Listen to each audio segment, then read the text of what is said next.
Hey, what's up, Toilet Water Squad? I'm Big P, and I'm streaming out some mint chocolate chip ice cream. I messed up at least two things about this, but before that, I used stabilizers in my ice cream instead of eggs, so that's what most of those are.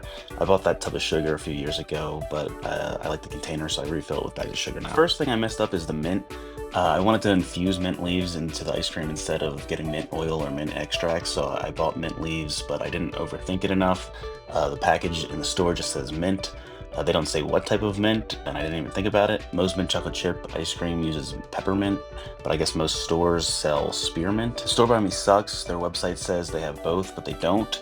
It is a falsehood. Honestly, I didn't even know there were two different plants. I thought there was just one mint plant, and then they did some like blue raspberry stuff to it, and just to make a new flavor. But no, there's a bunch of different types of mint. I searched for mint on other stores' websites, and the pictures of all the packaging seem to just say mint and not specify which type. So maybe I do need to buy the oils or the extracts, or just buy some peppermint seeds and grow it myself. I have had mint chocolate chip with spearmint before. I feel like it's usually at like more artisan places, but I prefer the peppermint. Right here I'm getting a bowl ready to add the cream and vanilla extract after I heat up the mixture, but I forgot to film me adding those ingredients. The other thing I messed up was kind of on purpose. When using an ice cream calculator to create an ice cream recipe, there's different ranges for milk fat and total fat. In a lot of ice creams, milk fat is the only fat, but I've made some that incorporate other fats, and those all had better texture that I believe is from the higher fat content. So I wanted to do an experiment to see what would happen if I only used milk fat and went above the milk fat maximum but stayed in the range for the total fat. I read that this can be fine, but it just risks giving it a buttery, waxy texture and can cause it to have issues with freezing. For mine, while it wasn't overbearingly buttery, I could detect it. It felt like it was like kind of teetering on the edge of that.